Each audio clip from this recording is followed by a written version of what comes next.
Nkulamusizzaako muganda wange gwe yeekumira ku UG Updates TV kutegeeza nti okola kyamaanyi nnyo muganda wange okwekumira ku mayengo gano aga UG Updates TV. Muganda wange kulisaa yonna gy'obadde webala akawungeezi k'olwaleero webale nnyo emirimu gy'okakalabiza gwe mukwano gwange ali eyo eyeekumira ku UG Updates TV. Baganda bange abali emitala w'amayanja, abali e Bulaaya, abali Saudi Arabia, Qatar, Oman, abali Jordan, abali e UK, USA, abali e Dubai, mwenna nyongera okuba nga mbalamusaako nga mbabuuzaako mwebale nnyo egyo gye mukakkalabya. Mwebale kwekumira ku mayengo ga UG Updates TV. Muganda wange si kyangu okuba ng'eno okaza n'ate nga olina obudde obutuwuliriza. Muganda wange mukola kyamaanyi nnyo mwensonga wakituweereza mwe baganda bange abali beekumira ku UG Updates TV. Nkutegeeza nti no teweerabira ku subscribinga gwe mukwano gwange ali eyo eyeekumira ku UG Updates TV. Genda maaso n'okuba nga osubscribinga. Teweerabira ku sharinga, teweerabira commentinga. Nabagamba kyekyo kisobola okwamusa eddoboozi lyaffe nisobola okuba nga olibuulizibwa kubanga ye form of justice yokka gye tuyina. Y'engeri yokka gye tusobola okuba nga tuprotestingamu ku ebyo ebiba bituluma gwe muganda wange ali eyo. Baganda bange munzikirize empiseewo Nalweyiso Catherine mumulabirenga ddala. Ono agenda kuba nga ajja mu kifo kya Woman MP Mityana District mumulabirenga ddala mmwe baganda bange bali eyo. Ayitibwa Nalweyiso Catherine. Naye nga mbaagala nnyo gyonna gye mututuusaako engalo gye mutukolera egy'amaanyi nnyo. Baganda bange luli twabaleetera amawulire nga tubalaga Sseggirinya embeera gye yalimu. Omubaka ono yali w'amaanyi we twogera ku Sseggirinya Muhammad, omubaka wa Kawempe. Omusajja ono yali w'amaanyi, yali si musajja mwangu nga tanyigika mu ttooke gwe mukwano gwange ali eyo. Obanga ojjukira ebyafaayo by'omwami ono Sseggirinya yalwanirira nnyo omuntu w'owansi muganda bange. Naye mwebale kuteekamu ssaala, mwebale musabira mu abajjanjabye abadde bafaayo, tubeebaza ekyensusso kuba kakati Sseggirinya kati wenjogera yakuba ku matu.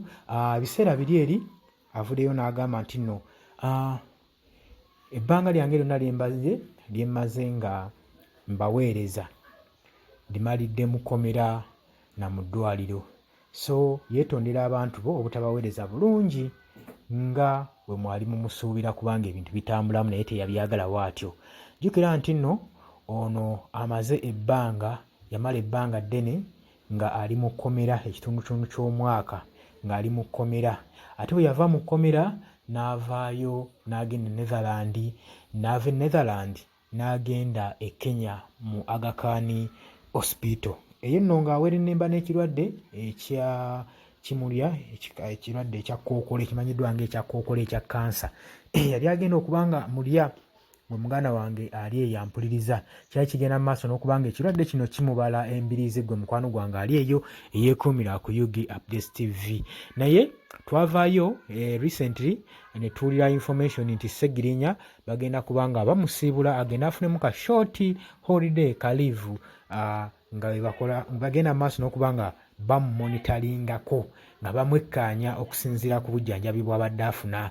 Era Sseggirinya yasiibulwa kati wakayitawo weeks 2 ng'asiibiddwa okuva mu Aga Khan Hospital okuva eri e Kenya e Nairobi gwe mukwano gwange ali eyo ampuliriza. Sseggirinya yakuba ku matu era yatuuka dda mu Uganda, naye abasawo bagamba mulina omuwaamu ebbanga lya myezi nga 3. Ebbanga lya myezi 3 asobole okuba nga afunamu okuwummula. Teyeetaaga kubeera wali bintu bimusitressinga, ye distancingeko. Mwe ababadde balina ensonga zammwe nga muzirindidde omubaka wammwe muzimuwe muziroopeyo.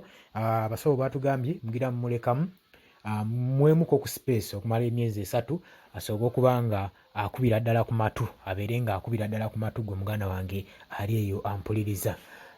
Kakati yavuddeyo Sseggirinya Muhammad omubaka wa Kawempe n'agamba nti nno agenda kuba nga kasita bino biggwa oluvannyuma lwa bbanga lye baamuwa, agenda kuba ategekayo akabaga ke bayita Thanksgiving asobole okuba nga ajaguza wamu n'abantu be abamubeereddewo okuva eri mu kkomera paka ku kirwadde kino ekibadde kimubala embiriizi gwe mukwano gwange ali eyo eyeekuumira ku UG Updates TV.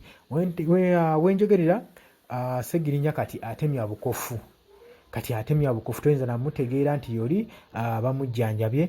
Kyemmanyi nti kati embeera gy'alimu si ziri awo ezikanga oba ezitiisa gwe mukwano gwange eyeekuumira ku Yugi Updates TV. Agenda maaso n'okuba ng'akuba ku matu gwe muganda wange. Jjukira nti nno ekirwadde kino kyatandikira mu kkomera. Mu kkomera ye Ssegirinya ono yatuukayo atya? Ssegirinya ono no muganda wange mutuuke mu kugenda mu kkomera yali ava ku lugendo lwe e Bulaaya, naye bwe yakomawo ewaka ku butaka yasanga ekijambiya kigenda mu maaso e Masaka. Ekijambiya kyali kifuuse ekijambiya e Masaka. Baamusiba ne munne mujjukira bulungi nnyo, manyikiddwa nga Ssewanyana, nga bagamba nti ono nno be bamu ne Ssegirinya bali emabega w'ekijambiya ekyali kigenda mu maaso. Tujjukira bulungi nnyo abakadde abaatugumbula mu biseera ebyo ne bagamba nti nno Ssegirinya ne Ssewanyana be bali emabega w'ekikolwa ekyo, era okusinziira ku bujulizi bwe baaleeta oba bwali bwakimpatiira ne babuteekawo kubanga basiba bano basobola okuba nga babanyweza gwe mukwano gwange ali eyo ampuliriza, ne babasibako essango bwe lityo ne lituuka okubeera nga limuviiramu ekirwadde ekya kkookolo. Eyo gye yakifunira nze wensuubira. Kyekibadde kimubala embiriizi ebbanga lino lyonna gwe mukwano gwange eyeekuumira ku Yugi Updates TV. Newankubadde abadde mu ddwaliro ng'ekirwadde kimubala embiriizi, abadde ali wamu nammwe era abadde abasindikiranga obubaka okubalaga mbeera ki gy'alimu n'okubawa ku advise engeri gye muyinza otambuzaamu constituency ye nga waatali omusajja ono nga bwe mumumanyi embeera ze. Musajja mufuzi, musajja munnabyabufuzi, mukulembeze mulungi nnyo era wankizo nnyo era nuupu nga ekibiina kimwetaagira ddala nnyo kubanga y'omu ku basajja abasinze okulwanirira omuntu wa wansi gwe mukwano gwange gwe atamanyi Muhammad Ssegirinya. Ye musajja yasinga okulwanirira omuntu we wansi naddala eyo e Kawempe mu kitundutundu kye kyasibukamu gwe mukwano gwange ali eyo. Kutegeeza teweerabira kusubscribinga, genda maaso n'okuba nga osubscribinga, sharinga, commentinga. Naye ye babagambye oluvannyuma lw'ebbanga lye bamu okuggwako, Ssegirinya agenda kuba nga ategeka akabaga eri mu constituency ye eya Kawempe, era mmwe abaagala okuba nga mumubuuzaako mumukulisa yonna gy'abadde mugende mujja kuba mutindiga egendo e Kawempe, mugende mube nga mubuuza ku Muhammad Ssegirinya mubaka w'e Kawempe. Tubaagala nnyo, tugenda kuba tukumawo ne information mungi nnyo ddala.